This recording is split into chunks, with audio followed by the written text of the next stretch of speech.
السلام عليكم ورحمة الله وبركاته. شوية سلطة بقى إيه، إنما من الآخر بتتاكل بقى في أكبر المطاعم جنب المشويات بجميع أنواعها، وكمان الطواجن بجميع أنواعها، وبتتاكل جنب الأسماك. هنعمل كمان مية السلطة اللي بيقولوا عليها في أكبر المطاعم الويسكي.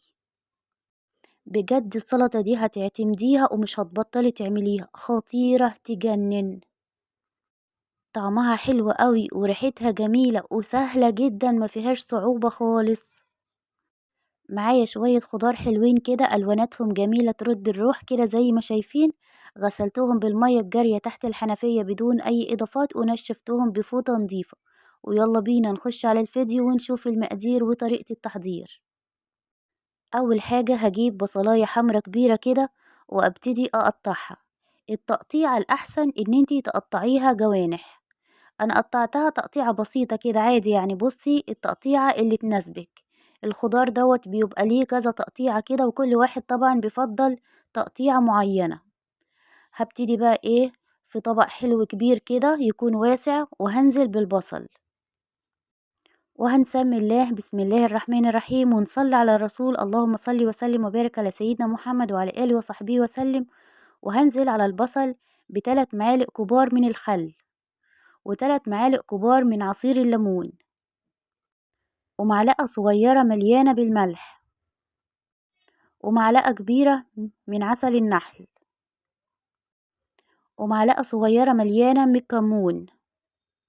وكل ما كانت السلطة سبايسي شوية كده حراقة بسيط كانت أفضل بصراحة. هننزل بنص معلقة صغيرة من الشطة، ومعلقة صغيرة مليانة كزبرة، ومعلقة صغيرة مليانة فلفل أسود، ومعلقة صغيرة كمان من التوم المطحون ناعم جدا. هبتدي بقى ايه امزج الخليط بدوسة حلوة كده، البصل مع التوابل بقى مع الليمون مع الخل، دوسة بسيطة كده. وبعد كده هنزل بالتلج. عايزة أقولك إن انت ممكن تستغني عن التوم المفروم، بس هو بصراحة حلو، بيخليلها طعم حلو قوي وريحة جميلة. وانت بقى عايزة تعملي سلطة زي أكبر المطاعم فما تستغنيش عن أي مكون أنا حطيته فيها. هجيب شوية تلج حلوين محترمين كده واحطهم على البصل، واحط البصل في التلاجة علشان تبقى ريحته حلوة كده تمام. لازم تحطيه في التلاجة على بال ما تحضري باقي الخضار. هجيب خيارة بلدي كده، والخيار البلدي بتبقى ريحته جميلة بصراحة.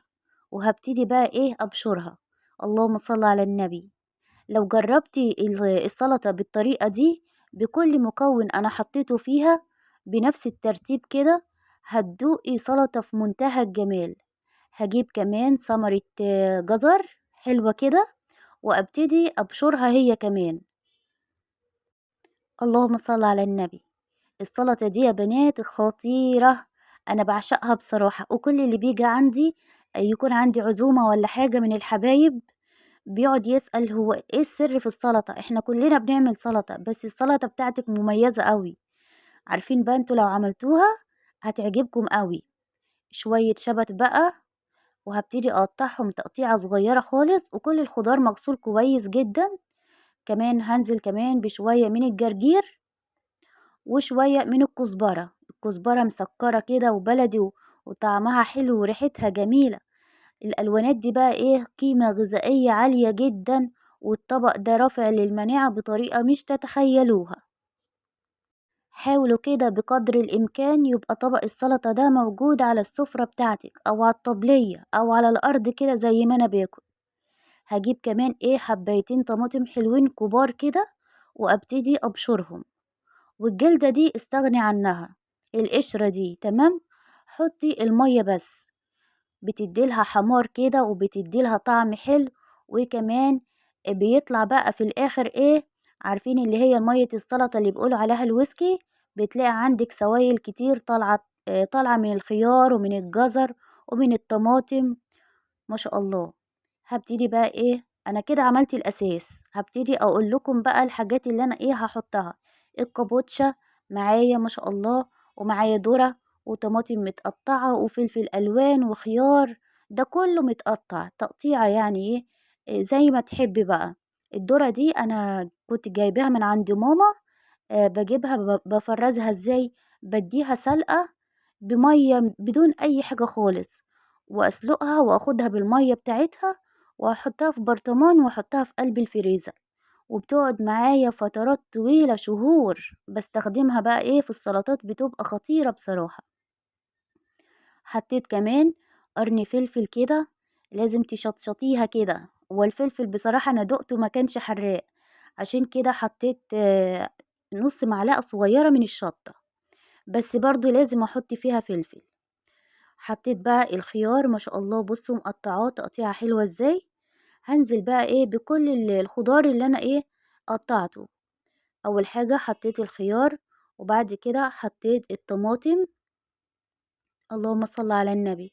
حطيت كمان الجزر، أنا كنت باشرة فيها جزر، بشرته علشان آخد المَيّة بتاعته، وده فلفل أحمر، ودوّة فلفل أخضر، وفلفل أصفر، وكمان ذرة صفرا. بُصّوا بقى ألوانات، ألوانات خطيرة. أنتم متخيلين السلطة دي قيمة غذائية عالية قد إيه؟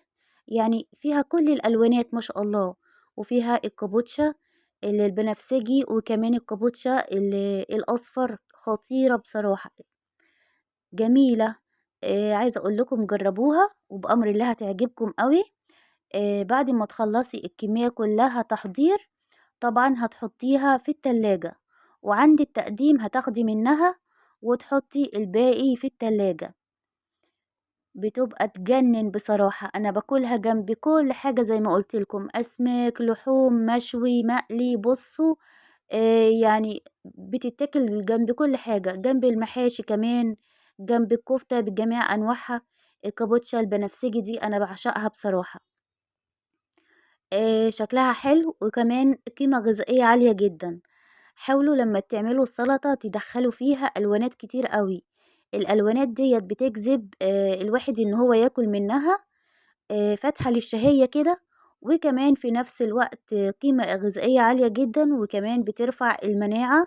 والجسم محتاج سلطة، مش محتاج مقليات ولا الكلام دوّة، هو محتاج سلطة وفواكه، طبعًا مع البروتين. بُصّوا حطيت كمان شرايح من البنجر.